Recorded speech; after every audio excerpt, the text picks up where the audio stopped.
We love to talk about mindset, but mindset doesn't live in your head. It lives in your body, in your habits, in your rituals, in the patterns you repeat when no one is watching. Talent doesn't decide futures. Consistency does. Today's conversation explores how habits shape identity, why burnout is a feedback problem, and how small embodied practices quietly determine the direction of our lives.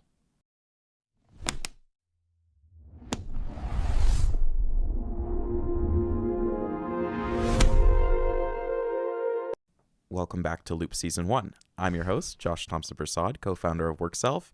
Today, we're joined by the lovely Jordan May Antoinette, a breathwork and mindfulness coach who brings an embodied perspective to career change and development. Welcome, Jordan. Thank you for having me. Absolutely.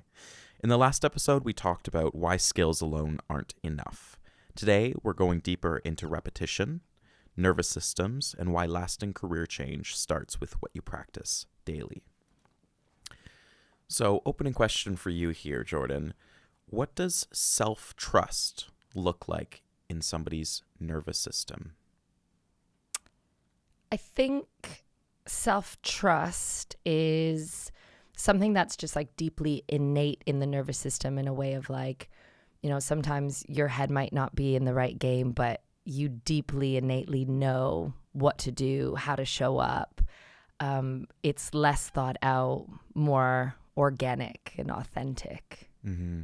And how do you see that sort of playing out with your clients or in your practice? I feel like you have to kind of trust your strength sometimes, and trust your abilities, trust your power. And I think that some of my clients, don't think that they have the ability to wake up in the morning and do their morning practice or realign themselves with better, healthy, habits and a different lifestyle. But the power's there. It's always in you.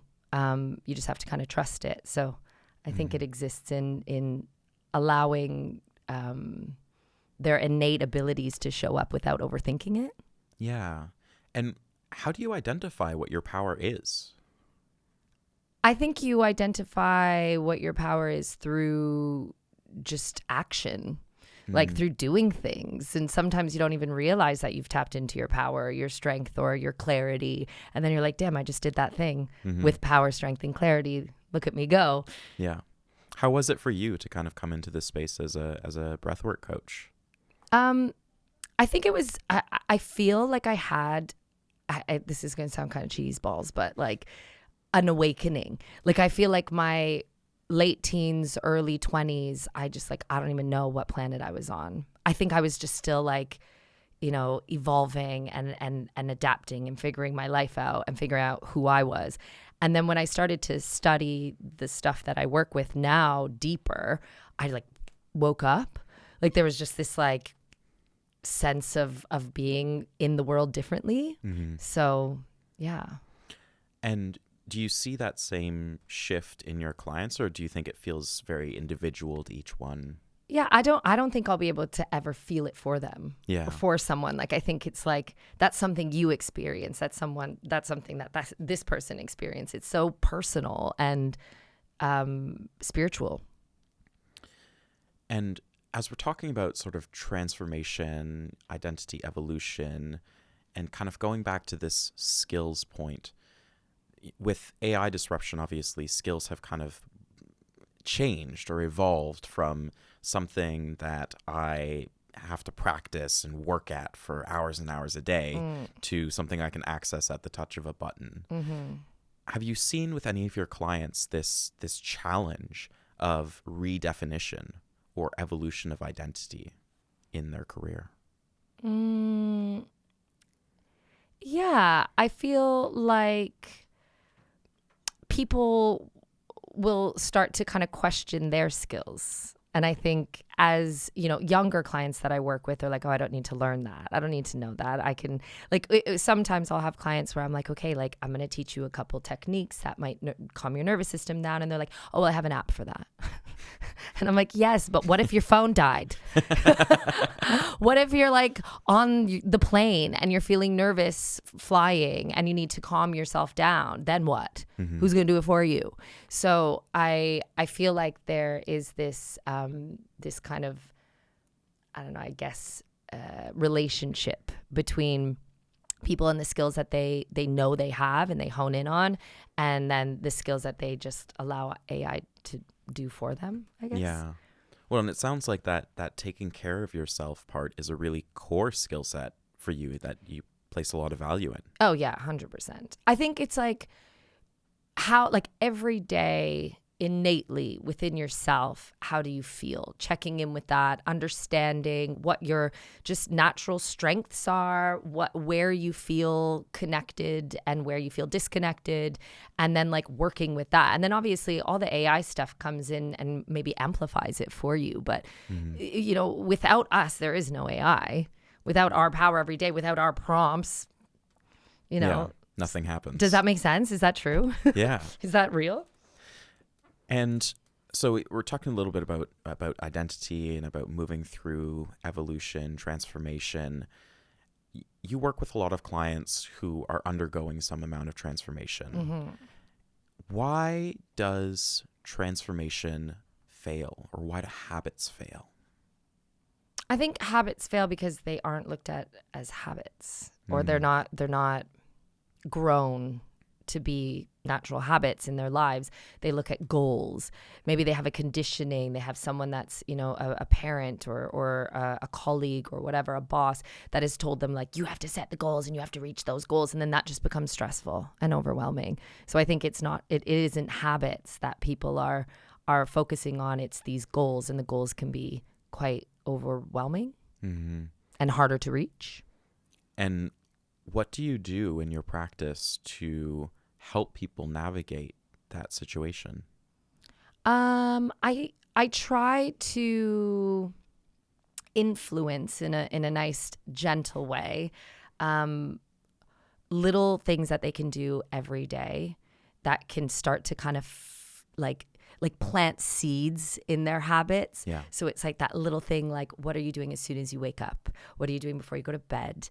What are you doing when you're outside? Even like just on my tube ride here, I was like immediately just went to just look at my phone and scroll, and I was like, no. And I like put my phone away and I just like looked around. Everyone else was on their phones, but I was like, this is me tapping into awareness. This is what I would, you know, try to influence one of my clients to do.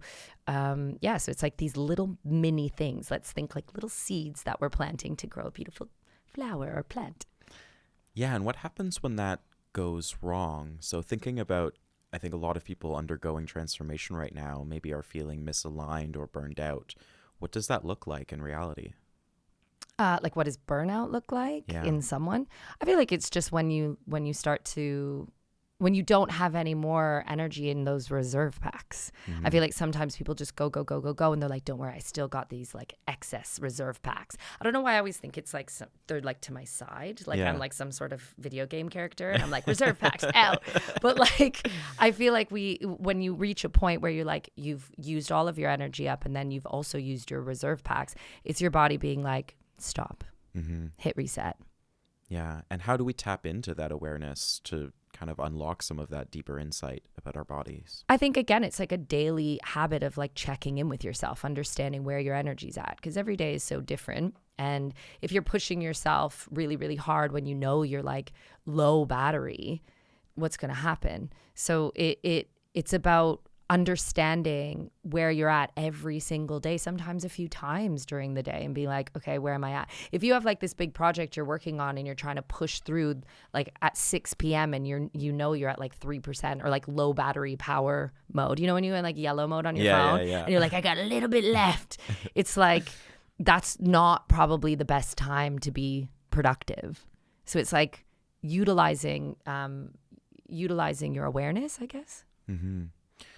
Tell me about rituals. Tell me about habits. What what do you personally do that kind of gives you that sense of wholeness, of wellness, of, I'm ready for the day? And how do you see that translating to your clients?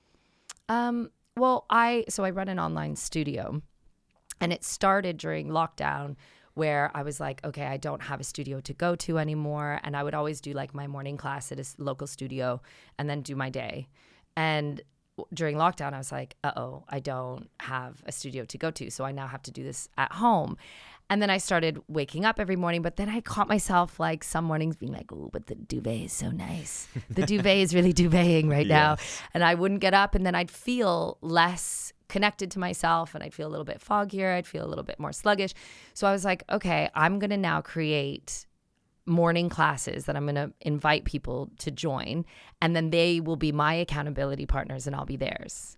And that rituals started to show up. So it was like those little seeds that I was planting. And now it's every morning, Monday to Friday, I wake up either 7 or 7:30, my class starts, and I have people waiting for me, and I have to be there, but I also have to be there for myself. So that's become a massive ritual, and it's just changed everything. Because if I take a few weeks off, if I go on vacation or something and I let the duvet do its thing, I notice it in my day. Yeah. How different I feel. Yeah. And how does that show up when you notice it? What's happening there? Just like fog. Fog. Yeah, like I don't have that time on my mat where I can just like lay down and connect to my breath. And it doesn't have to be so intense. Like it doesn't have to be this really intense yoga practice. It doesn't have to be this really intense breathwork technique practice. Like it can be just like laying on the floor and breathing and like not feeling distracted by anything and just going inwards. It's a very powerful thing in my opinion. And how do you see, so, as you're a sort of wellness, breathwork, mindfulness practitioner, how do you see that interacting or creating an opportunity for acceleration for careers? I think it's, if when it comes to even like, let's think career choice. Yeah. Or where you're at in your career, where you're at in your job, when you have that little bit of time every day to check in with yourself, that is activating this, I call it absolute awareness. So you're like tapped in, you're aware, there's no autopilot mode on. And then you have this awareness that you can bring into your work or into your career change. You can be like, do I even like this? Am I enjoying myself? Am I feeling as though this is challenging in the right way? Am I feeling stimulated in the right way? Again, like I feel like it all comes back to just like waking up instead of just being every day like on autopilot, go, go, go. And then 10 years goes by and you're like, damn, I don't even like what I do. Yeah. I like that word autopilot. I think, it's so easy to fall into patterns of behavior that are not, and I think a big theme of today's conversation is intentionality. They're not intentional. We fall into something. Yeah. So tell me about setting and following through on intention. Yeah, I think intention setting is important. I think it's something that could be done like every 20 minutes. Yeah. Like I think I was saying this to my students earlier today. I was like, every day is an opportunity to have a new perspective. Like every day could be like that New Year's mindset. And like, sadly, we're conditioned to be like, to believe that January 1st is the time of year where we're like, okay, you got to get your beep together. I'm not going to swear. And it could be just like a daily thing. It could be multiple times in your day where you're just like checking in with yourself and you're like, okay, how am I feeling? What's showing up in my body? Yeah.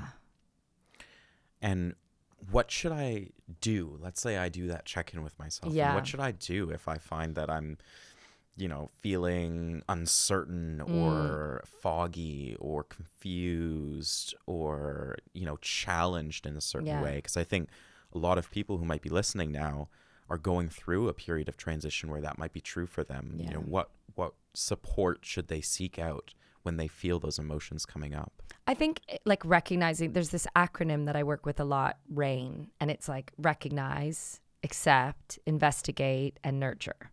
So it's like recognize what's showing up within you. So that's number one. A lot of the time, again, that autopilot shows up and we're not aware. Like it's there within us, but there's this disconnection, our consciousness to like the signals that our physical body is potentially sending us. So we recognize it, we accept it. We're like, okay, this is where I'm at right now. Instead of trying to like fight it and push it away or bury it down, it's like, this is here. So maybe this is a little bit of anxiety, a little bit of discomfort, a little bit of fear, a little bit of worry, whatever. And then you kind of investigate, being like, okay, how is this showing up? I like to think of investigating as like, how is this radiating out into my work, or into like, how is this maybe stopping me from being productive in this moment? Mm-hmm. And then nurture is like, do something to kind of shift where you're at. So I always say, like, just take a little mini break, like go have some water, go outside, do something different, like shift your mindset, shift the energy, however that is. That could be like, go and light a candle, put a music on, make a tea. This could be, I like to always like burn an incense, or you know, just a smell can make a difference. Yeah. You know, a smell, a flavor, a taste, a sound. Work with the senses. Go outside. Go for like a 10-minute walk, and then hit reset. Yeah, I think it's there's something really powerful about tapping into the senses. Yes. Where it's immediate. It's like you're just immediately drawn into presence. Yes. And yeah, I think there's such an amazing array of things that you can do. True. Like, you know, I always really like temperature. Yes. You know, the feeling of like cold air on my Yes. skin, or if I like have like a hot shower. Yes. Yeah, there's something about that that's very It's so fundamental. true. It's like, I always think like, I've been doing a lot of going to like the sauna, doing cold plunge, and the clarity and the way that I feel after doing like a nice session of like going to the sauna and doing cold plunge it's insane. And I'm like, it's just, I'm stimulated in a different way. Mm-hmm. And I find that like when I'm in the sauna, the heat, like that sensation of being there, it supports my meditation. It helps me like really zone in. Yeah. So I think, just finding, if someone's having an issue, kind of like resetting, find the little things that help you just shift where you're at from that moment to the next. Yeah.